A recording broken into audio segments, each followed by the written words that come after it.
right now. And Mr. Teo, do you see us?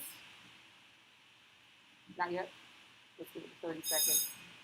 If you're on, maybe you have to refresh the channel, maybe also. Okay. So, sweetie pies, we're gonna be um,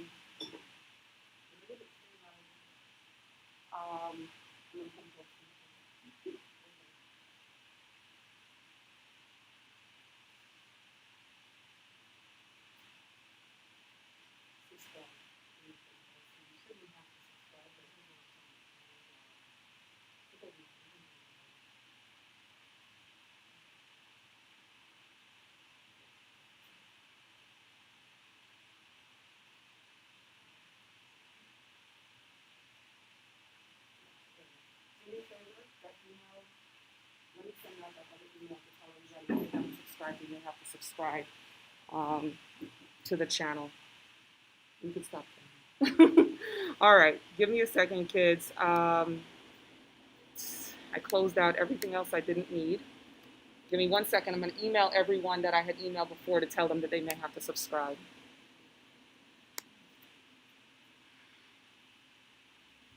This is a hot flash nightmare, y'all.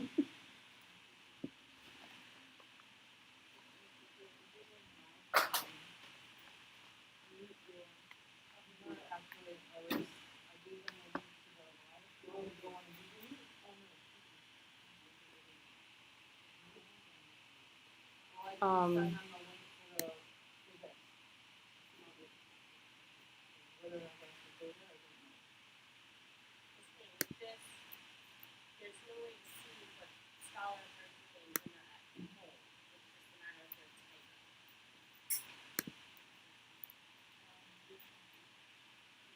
hold on, it's, come on.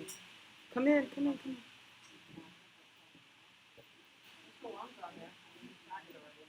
Okay.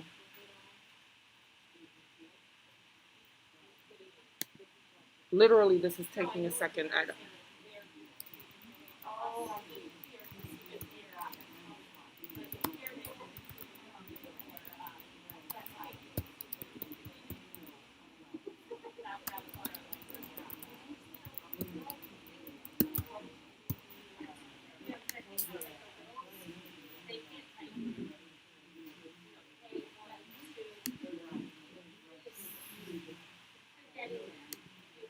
Okay.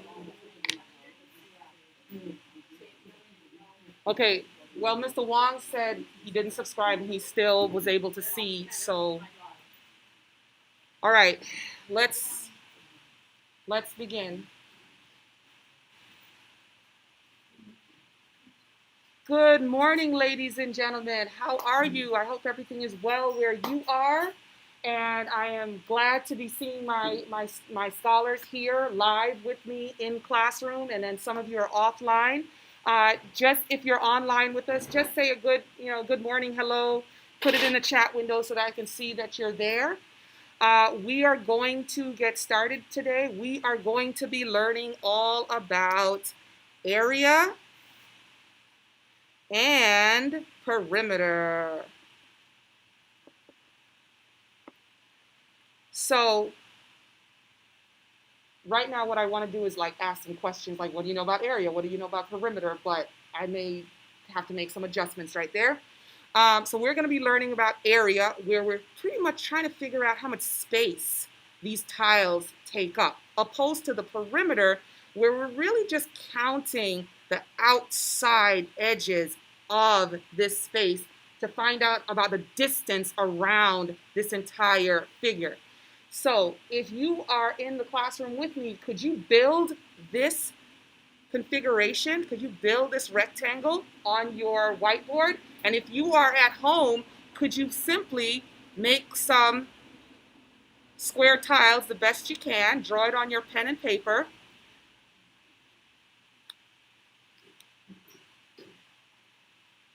All right, so now if we're thinking about the area of this, I am simply going to count the square units. I have 1 square unit, 2 square units, 3 square units, and then 4 square units. So my area would be Could the class shout it out for us?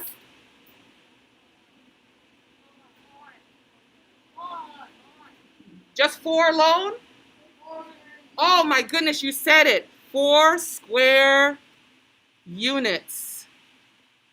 Okay, so I could write that down, and that's going to be my area, 4 square units.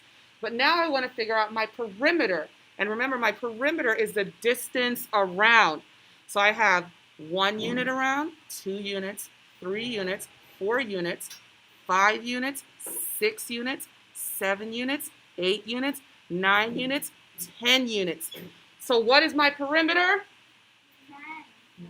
Units. So my perimeter is 10 units.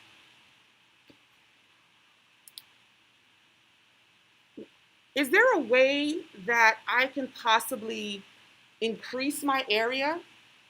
What would I have to do to increase my area?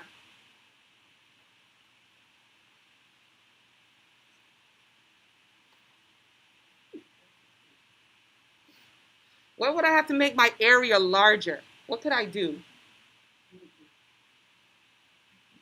What about if I added another square unit? Now what would my area be? 5 square units. And I'm going to have an area. So now it would be 5 square units. But does my perimeter stay the same?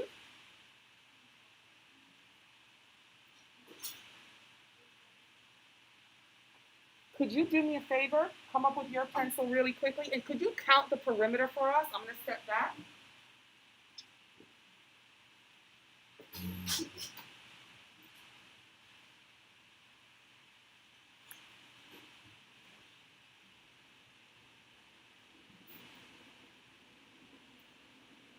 Can we count it with her so that people online can hear you? 1 unit, 3 units, 5 units.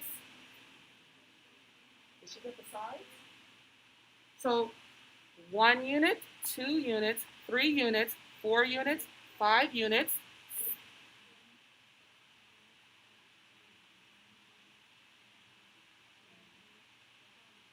Excellent. So what is our new perimeter?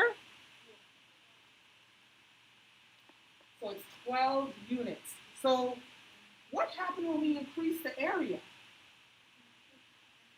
Excellent. Here is what I'd like you to think about today and what I want you to experiment on. And this is going to be our classwork. I want to see if there is a way that we can get our area, the number of our area, and the number of our perimeter to actually be the same amount. I know for the area, I'm still talking square units, and for the perimeter, I'm just talking like the distance, like the length, like on a ruler. But I just want to see if I can get the numbers of the area and the number for the perimeter to match. And that's going to be what we have to explore today. If we can get our area and our perimeter to match and why that happens and if that happens. So what I would like you to do is start to experiment, try different configurations, put things in different ways, and see if we can get our area and our perimeter to be the same number. Okay, so I want you to try some different things. Make sure to record your figure, and then also write down the area and the perimeter of each. Okay? Any questions about what I need you to do? All right, so you guys get started, and for my lovelies online, I am going to show you a website where you can go and do this on your own, and then when I see you in class tomorrow or the next day, we will discuss this. So I'm going to show you where we can go to check this out.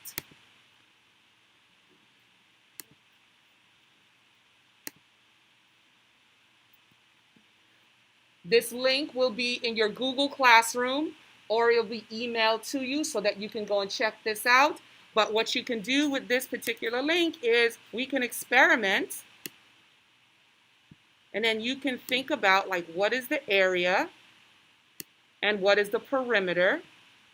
And you notice that there's a count going on up here. If you want to figure it out on your own, you can just hide that. Okay? But you want to try to get your area and your perimeter to be the same quantity, the same amount, even though the units would be different. Okay, so try out some different things. All right, my lovelies who are working online, that will be our online demonstration for today. So we would just literally pause right there, like stop my stream. The stream would actually be an automatic video that they could always see. Y'all keep playing. They would automatically see that, and then I could stop my stream. Then what I could do, because I wanted to show an ELA piece to this also.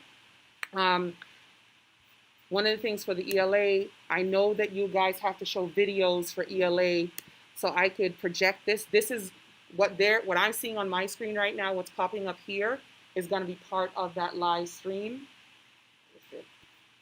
today. Okay, hit play.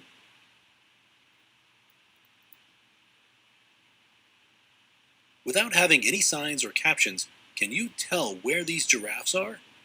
Like a detective, you can use clues in the picture, plus your own knowledge to make an inference. An inference is a deduction that is made based upon reasoning, and it allows you to figure out information that may be missing in a text or picture. Let's learn how to use these detective skills. So you can pause along the way, ask questions, do whatever it is that you would normally do. It would take a little bit of it'll take a minute where you'll be able to switch back and forth so that you could maybe switch to something that you have physically in front of you, or show them something, but it's possible to do this. So they'll be able to see a particular video going on, or similar to what I had done, you could go to a website and they can try things out, or you can go someplace else and walk them through an iExcel or whatever it is that you may want to be able to do. Okay, we are going to pause right there.